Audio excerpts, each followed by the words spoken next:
Ahí ya se ve, ¿verdad? Sí. Gracias.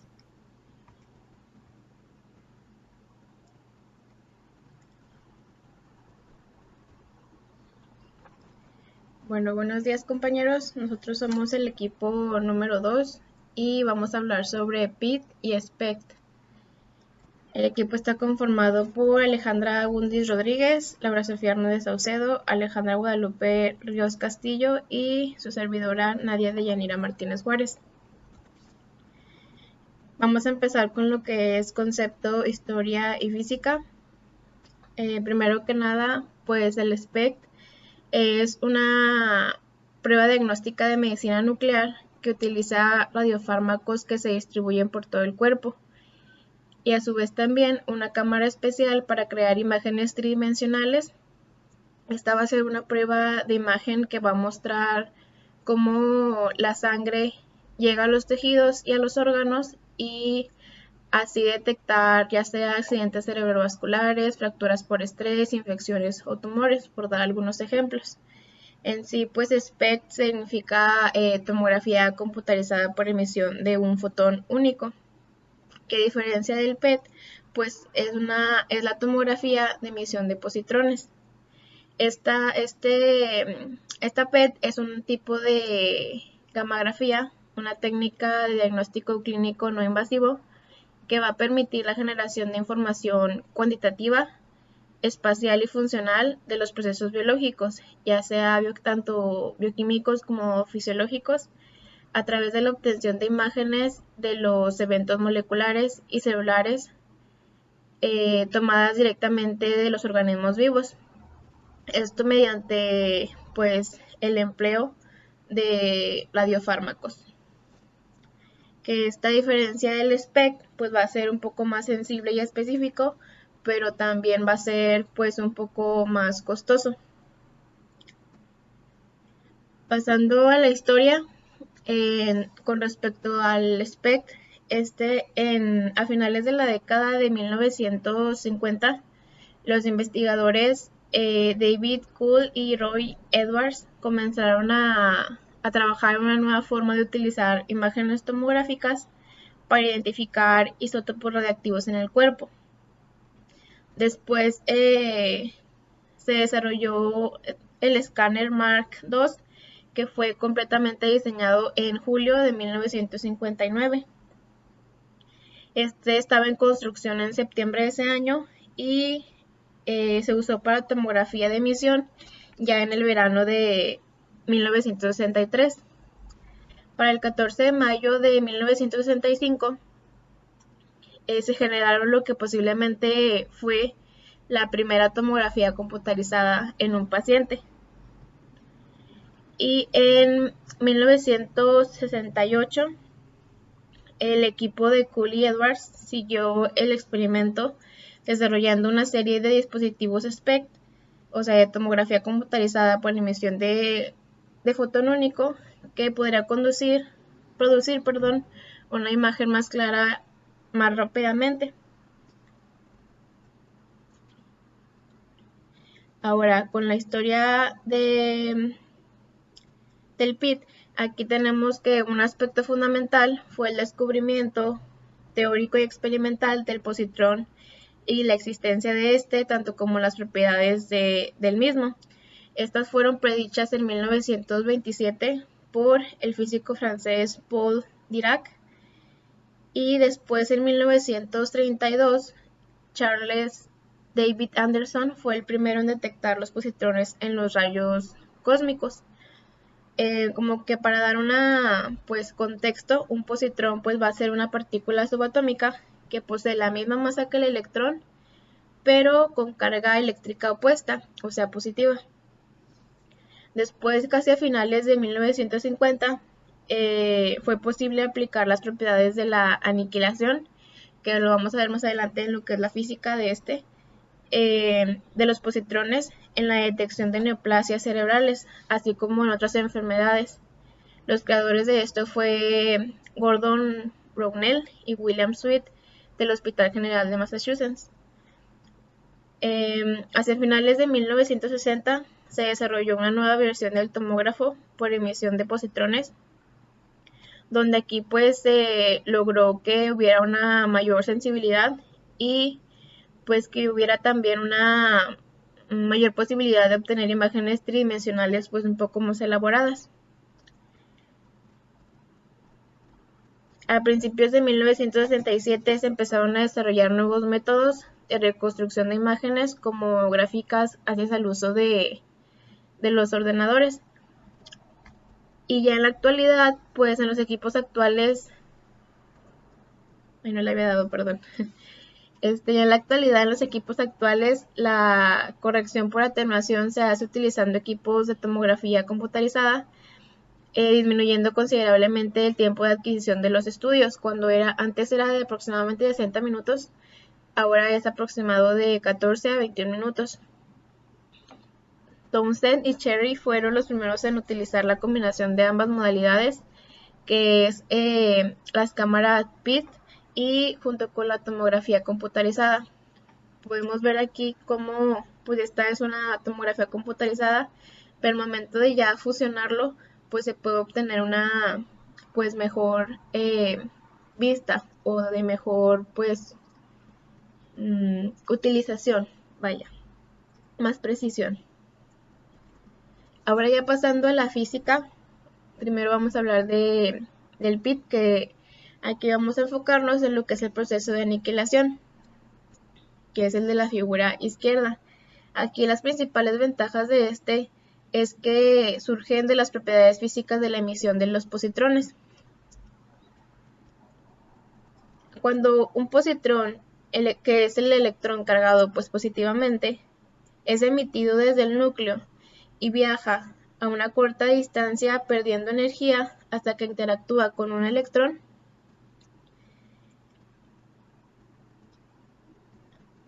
¿Sí se escucha?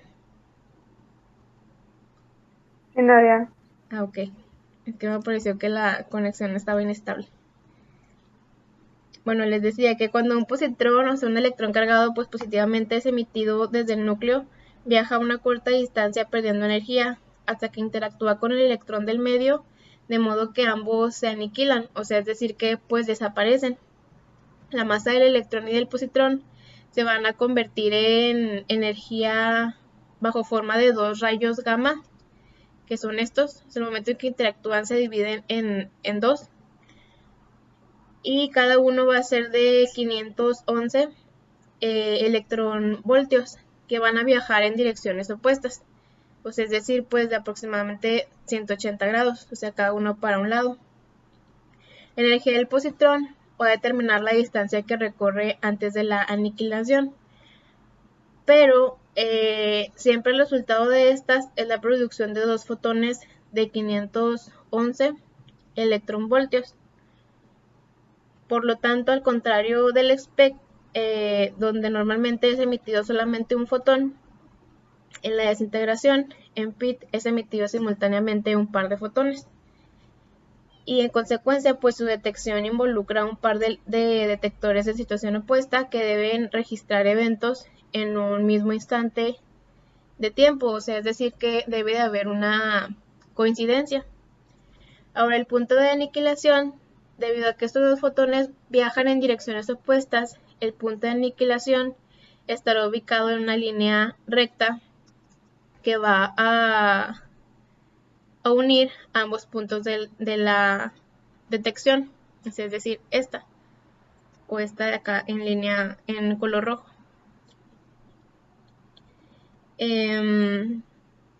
Esto significa que la información direccional se puede determinar electrónicamente sin la necesidad de una colimación convencional.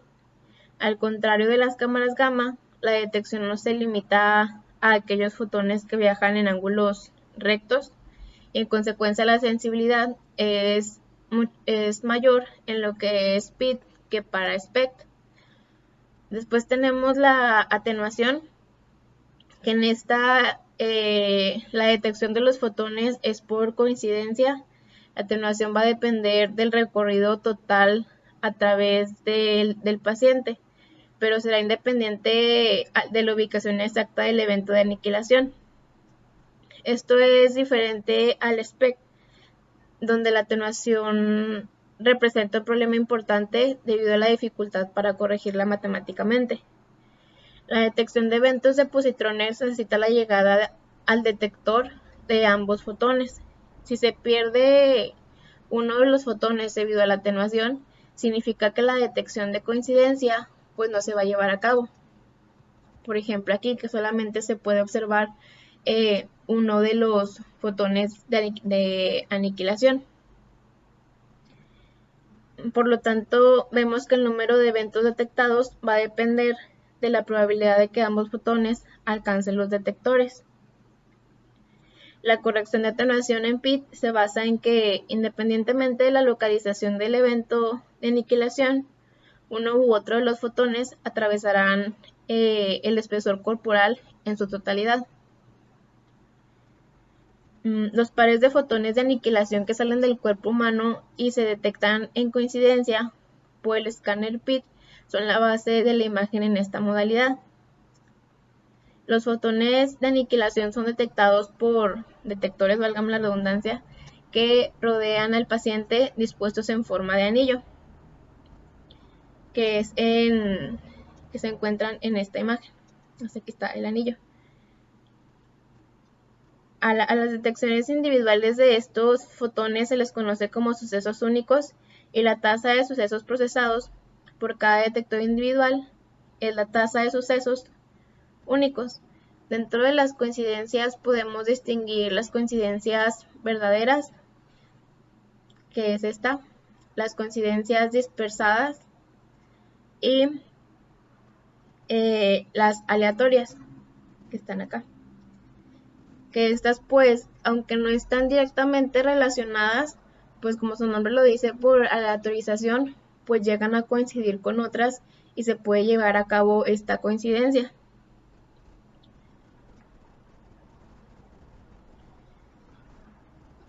Ahora pasando a la física del SPECT, aquí en este se va a detectar un único fotón emitido por el átomo radioactivo, y aquí está el fotón, que es emitido por el átomo radioactivo, que puede ser un fotón gamma resultante de la desexcitación nuclear o un rayo X procedente de reordenar los electrones orbitales cuando el proceso nuclear se ha producido una vacante en una capa interna. El detector de la gamma cámara, normalmente de cristal, tiene acoplado un colimador que permite obtener la imagen del plano. Aquí está el fotón, el colimador y lo que es la placa de cristal. Tiene acoplado lo que es la rotación del cabezal, porque este tipo de SPECT tiene un tipo de estructura el cual permite que vaya rotando alrededor del paciente. Entonces, la rotación del cabezal alrededor del paciente va a permitir adquirir múltiples proyecciones, y el uso del colimador sirve para determinar para cada localización en el detector una línea respuesta, o sea, una línea LOR como en el pasado, asociada en cuyo espacio se ha producido el fenómeno radioactivo. Así, en el SPECT se va a utilizar un colimador en lugar de la electrónica de coincidencia del PIT, que aquí podemos diferenciarlos como, pues en el PIT se necesita de la aniquilación y en el SPECT pues del colimador. Más que nada es como que el fundamento de del SPECT. La distribución de la radiactividad en dicho corte se obtiene reconstruyendo la información de distintas proyecciones. En la SPECT, al igual que en la PIT, la definición de proyección no se cumple debido a la atenuación de los fotones.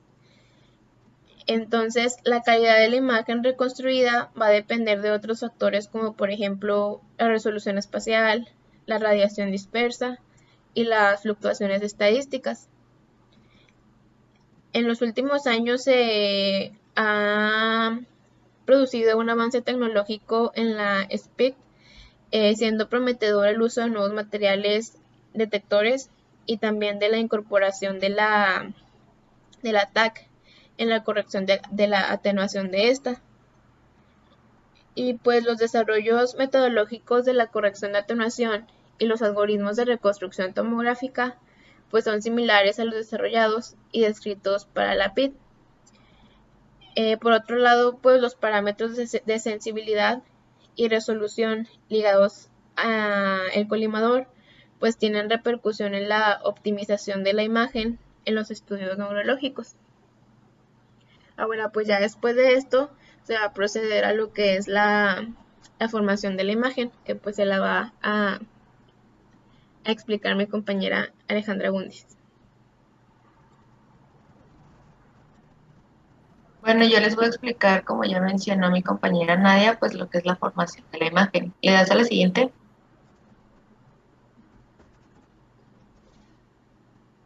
Bueno, para comenzar esto tenemos que mencionar primero lo que es la detección de rayos gamma. Estos, bueno, para esta detección existen tres pasos. El primer paso, pues aquí es cuando, en este, perdón, se encuentra el centellador. Aquí el fotón gamma va a ser absorbido mediante diversos procesos y se va a reemitir lo que es la energía en forma de fotones.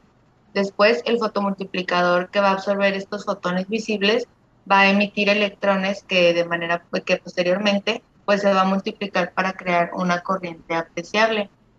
Y pues ya por último, la electrónica que se encarga de procesar la información recibida, pues también de la misma manera la va a almacenar.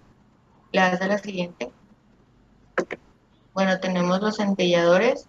Estos pues en un rango de energía de un electrón voltio a un gigaelectrón voltio, las interacciones más relevantes de los fotones con la materia van a ser las siguientes. La primera es la dispersión Rayleigh. Aquí el átomo absorbe y reemite un fotón cambiando su dirección. En esta no se va a alterar ni la energía del fotón ni el estado del átomo. Tenemos también el efecto Compton.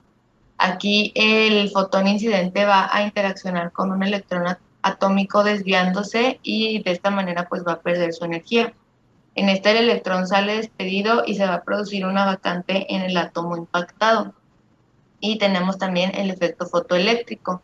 En esta el fotón incidente es absorbido y se emite un electrón secundario y de esta manera pues nos va a quedar un átomo impactado ionizado. Le das a la siguiente. Bueno, este,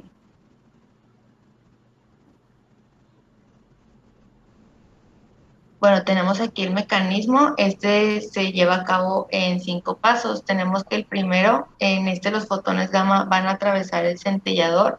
Después estos van a ceder su energía a electrones que van a pasar de la banda de valencia a la banda de conducción. Esto va a generar la creación de excitones, que son pares de electrón y un hueco. Estos después en los centros de activación van a alcanzar estados excitados que van a capturar electrones, huecos o excitones. Y pues después la desexcitación de esto nos va a dar lugar a la emisión de la luz. Le das a la siguiente. Bueno, tenemos aquí las interacciones de los electrones. Estas son elásticas, inelásticas, de Bremse-Strahlung y aniquilación. Tenemos que las elásticas, pues en esta el proyectil va a ser desviado por el potencial atómico sin perder energía.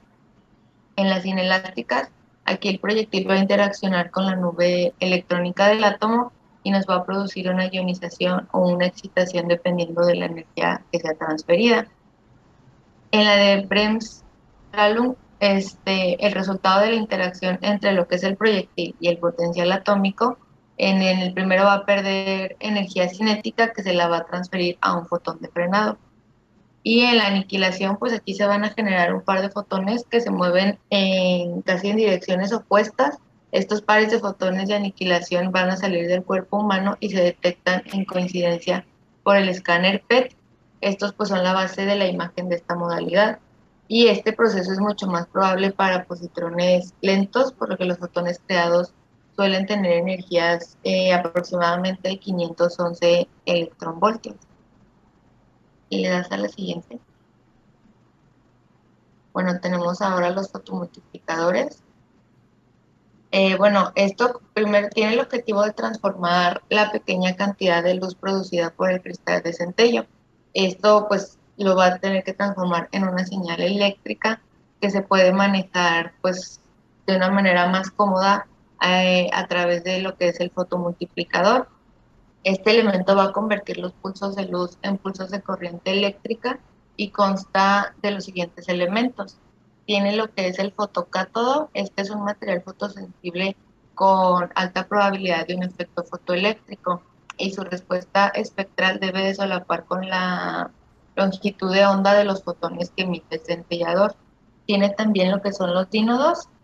Pues son los electrones acelerados por el campo eléctrico existente.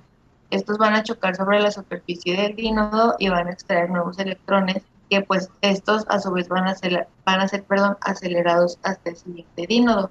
Y tenemos también el ánodo, que este es el último dínodo y en él se va a recoger lo que es la avalancha de electrones que nos va a dar lugar al pulso de tensión. Aquí pues es importante mencionar que el contacto debe de ser óptico. Un ejemplo de esto pues es con grasa transparente.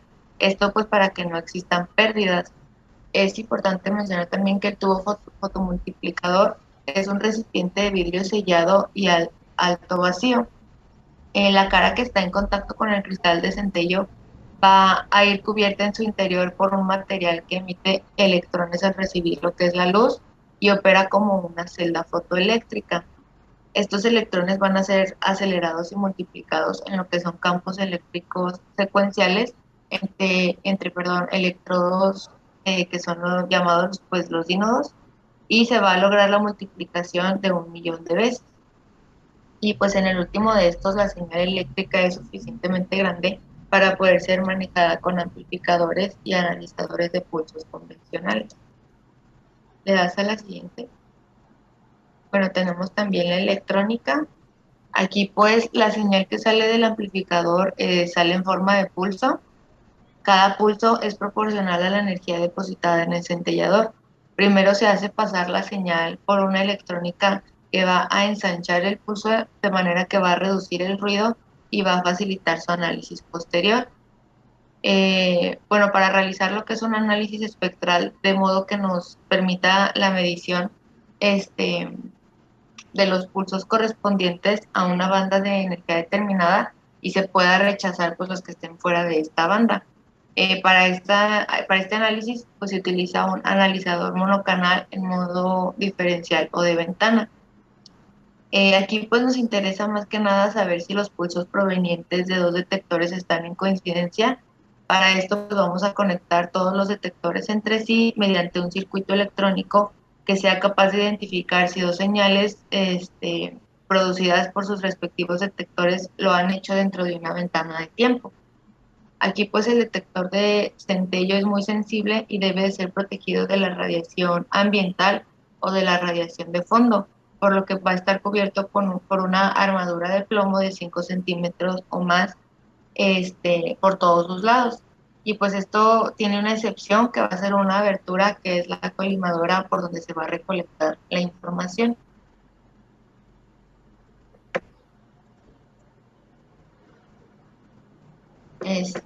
Y bueno, es importante mencionar que el analizador de altura de los pulsos va a constar de dos discriminadores, uno para pulsos más altos que un cierto límite y otro para aquellos más pequeños que una medida dada.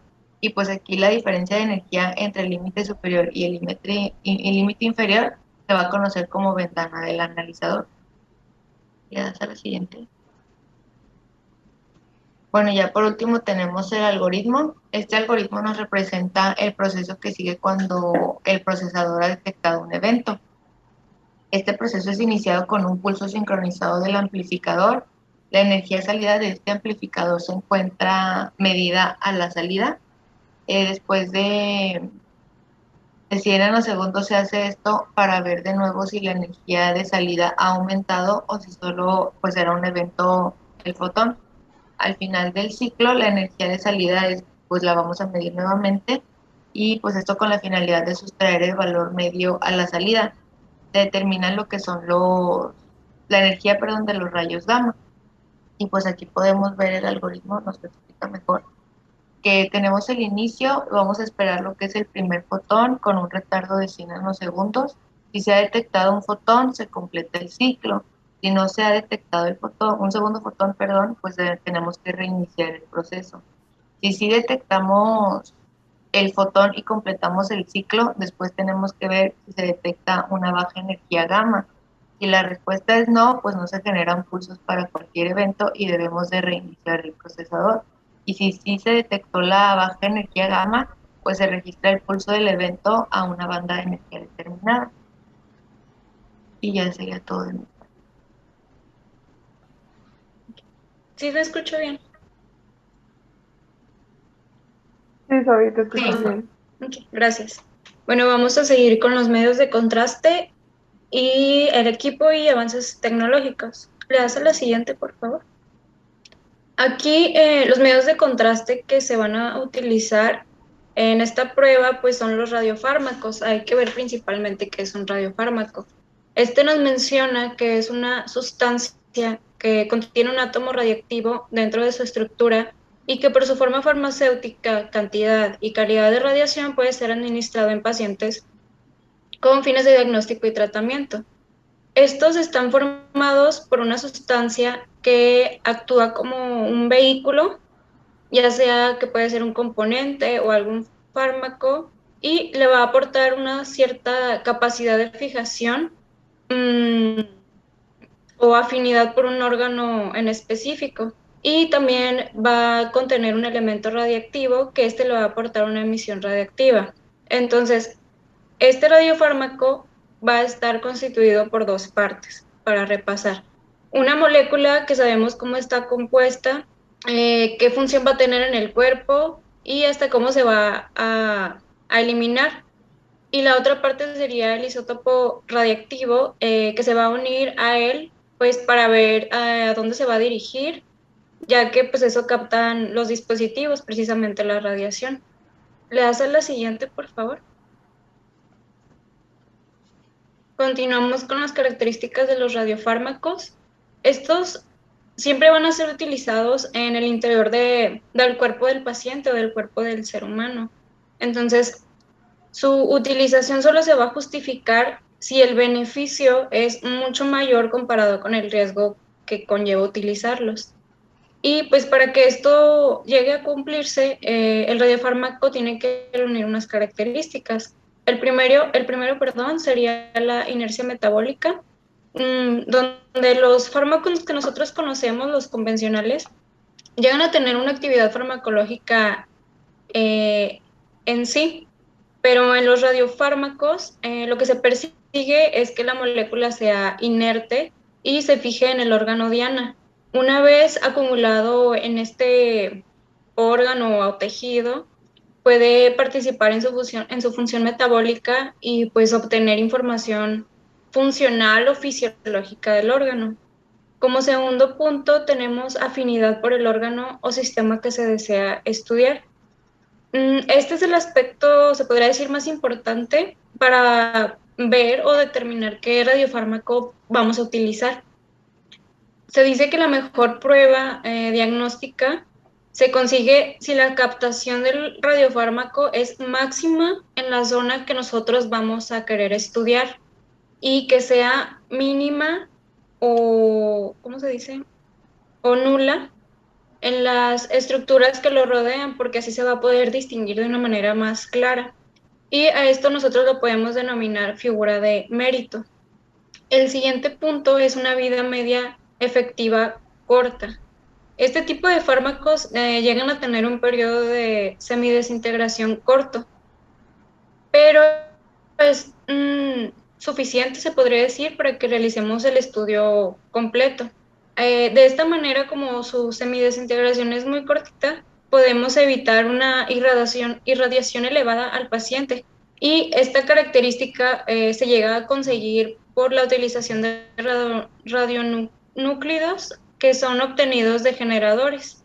Este generador nos va a, ¿cómo se dice?, a permitir obtener un radionúclido de vida media corto a partir de la desintegración de un radionúcleo de vida media larga. El cuarto sería una fácil disponibilidad y que sean económicos. Para poder contar con el uso de estos fármacos, pues se deben de tener una disponibilidad pues adecuada.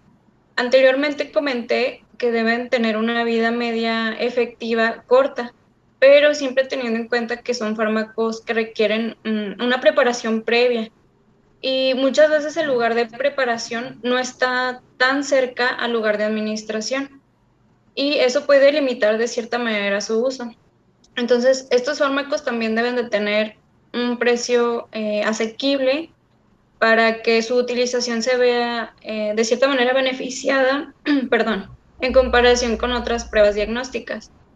Y la número 5 y última es la emisión radiactiva controlada, que los radiofármacos, pues como sabemos, están compuestos por un elemento que emite radiación.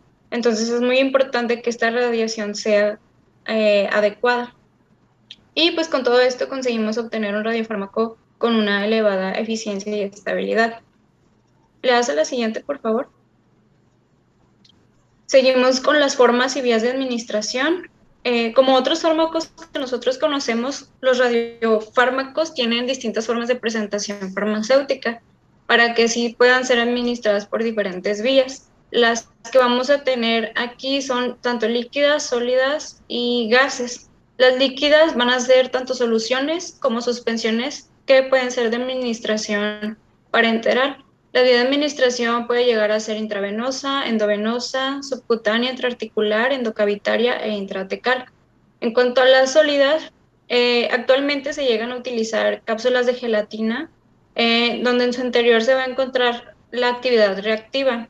Así, pues los riesgos de contaminación cuando se está manipulando, pues disminuyen. Y la gran mayoría va a llevar como un pequeño dispositivo específicamente para tomar el fármaco o el radiofármaco, y así esto ayuda a reducir el contacto directo con la cápsula. Y tenemos los gases y aerosoles que son de administración por inhalación. En este tipo de administración es muy importante que el sistema asegure la prevención de fugas. Por eso, en la actualidad, lo que se utiliza son radiofármacos en forma de suspensiones que pueden ser de partículas sólidas o líquidas o muy finas en un gas. Y pues la administración más comúnmente utilizada va a ser la vía parenteral. Sería por vía intravenosa y la forma física sería la líquida. En cuanto a su mecanismo de acción, pues los radiofármacos van a tender a acumularse en un órgano en específico, como ya había comentado, o en un tejido, según la afinidad que tenga por ese mismo órgano. Esta acumulación se va a realizar por diferentes mecanismos que hacen que el radiofármaco se fije o se quede retenido. Estos pueden ser por fagocitosis del radiofármaco, por bloqueo capilar, secuestro celular, transporte activo, difusión simple, intercambio iónico, analogía estructural o mediante un proceso activo. ¿Le das a la siguiente, por favor? Ahora vamos a seguir con los radionucleidos emisores de positrones, donde la factibilidad de utilización de los radiofármacos está relacionada a la radiomarcación, o sea, a los radionucleidos. ¿Sí? Los emisores de positrones, pues en general, van a ser de un bajo peso atómico, tanto el carbono, el oxígeno, el nitrógeno, tienen isótopos emisores de positrones, que serían el carbono 11, el nitrógeno 13 y el oxígeno 15. Y estos van a permitir marcar muchas moléculas biológicas que llegan a ser importantes, como puede ser la glucosa, ácidos grasos y dióxido de carbono, pero llegan a conservar su estructura química. También hay que mencionar que estos van a tener una limitación en cuanto a su uso, porque su periodo de semidesintegración es muy corto. Por eso el radioisótopo que más se utiliza para estudios PET es el flúor 18, porque como pueden ver, sus características químicas le permiten reemplazar a grupos hidroxilo, y pues como se ve en la tablita, tiene un periodo de semidesintegración mucho más grande a comparación de los demás. Entonces, actualmente los isótopos emisores de positrones que son empleados en clínicas son producto de un ciclotrón. La mayoría de las clínicas, hospitales o centros no llegan a contar con esta instalación. Entonces, se debe de utilizar un radioisótopo con un periodo de semidesintegración que le permita llegar desde el laboratorio que lo provee hasta el hospital o la clínica donde va a ser administrado. Esta limitación hace que el flúor 18 pues sea el radioisótopo que mejor conviene, ¿no? O que más se utiliza, porque el periodo de semidesintegración es muy, muy largo. ¿Le das a la siguiente, por favor? Ahora, siguiendo con los radiofármacos, vamos a tener algunas clases. Vamos a iniciar con los trazadores neurológicos, que pueden llegar a ser el FDG, FDDNP, el MPPF y el FDOPA. Iniciando con los que pueden ser utilizados con demencias y enfermedad de Alzheimer, vamos a tener 3 radiofármacos que se utilizan en este grupo, tanto el FDG, FDDNP y el MPPF. Con la PET se puede realizar un diagnóstico precoz del Alzheimer, pues con estos 3 radiofármacos que acabo de mencionar, porque se dirigen a diferentes lugares o direcciones. Primeramente, el FDG nos va a indicar el consumo de glucosa de las diferentes regiones cerebrales y pues por lo tanto